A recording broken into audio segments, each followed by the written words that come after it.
beyond Earth's orbit, there are innumerable comets and asteroids that are collectively known as near-Earth objects.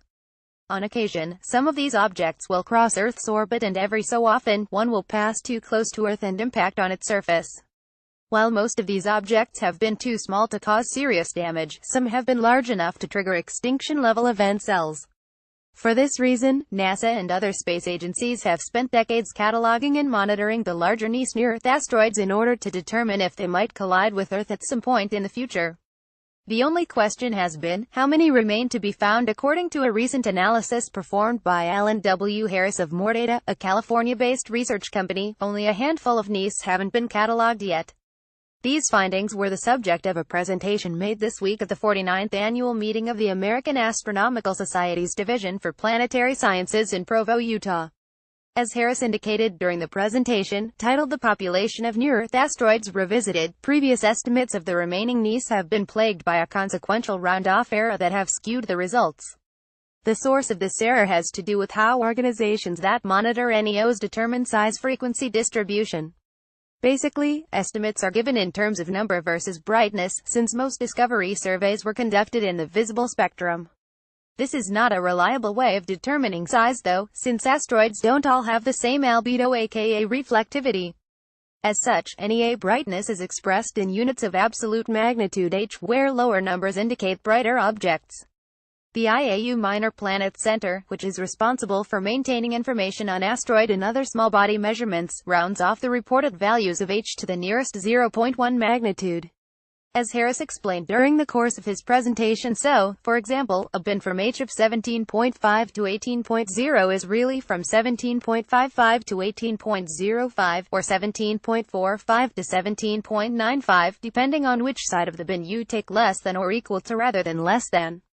While this has not caused much in the way of problems in the past, it has become significant as far as assessments of how many larger objects remain to be found are concerned.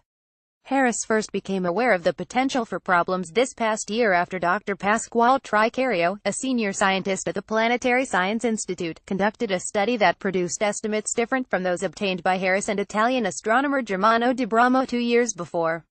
The 2015 study conducted by Harris and Di Bramo, which appeared in Icarus under the title "The Population of Near-Earth Asteroids," yielded an estimate of 990 nearEs that were larger than 1 kilometer (0.6 miles) in diameter.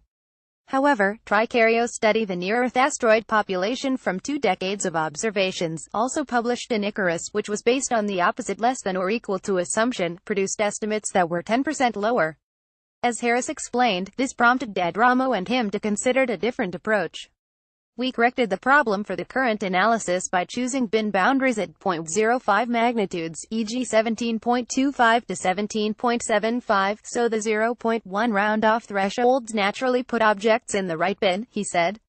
When Tricario and I each made these corrections, our population estimates fell into almost perfect agreement. After applying the correction, Harris and Di Bramo's overall estimate of undiscovered nearEs dropped from 990 to 921 plus or minus 20. Beyond allowing for consistency between different studies, these corrected estimates also reduced the total number of undiscovered objects that remain undiscovered.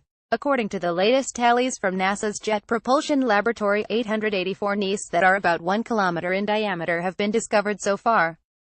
Based on the previous population estimate of 990 objects, this implied that the current surveys are 89% complete and 106 were yet to be found. When the corrections were applied to these numbers, JPL surveys now appears to be 96% complete, and only 37 objects remain to be found, almost 3 times less. Naturally, these new estimates depend on their own sets of assumptions, and different results can be obtained based on different criteria. Still, a reduced estimate of undiscovered asteroids is definitely encouraging news, especially when one considers how hazardous large asteroids are to the safety and well-being of life here on Earth. As of the 3rd of October 2017, NASA's Center for Near-Earth Object Studies (CNEOS) announced that there are a total of 157 potentially hazardous asteroids out there. Knowing that only a few more need to be found is bound to help some of us sleep at night. Future studies are also expected to benefit from the deployment of next-generation missions. Thanks to the efforts of NASA's Near-Earth Object-Wise (NEOWISE) mission, which looks for NEOs in the infrared band rather than visible light, that number of known NEOs has increased substantially. With the deployment of the James Webb Space Telescope, those numbers are expected to reach even higher.